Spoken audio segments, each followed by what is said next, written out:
তো তুমি এত রাতে কোত্থেকে এলে? কাকা, আপনার কি মন খারাপ? চারিদিকে দুষ্টু লোক ছেয়ে গেছে, বেচা কেনার অবস্থা ভালো নয়, চা খেয়ে কেউ টাকা দিতে চায় না।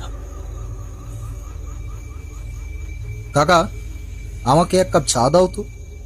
আর তোমার হাতের কড়া লিকার চা বড্ড মিস করি।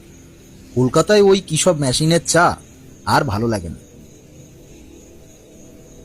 কাকা চুপ রইলেন।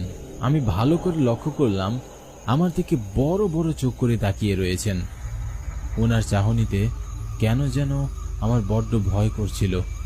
এমন একটা ভাব যেন আমি ওনার কাছে বড় অচেনা। লাল লাল চোখ,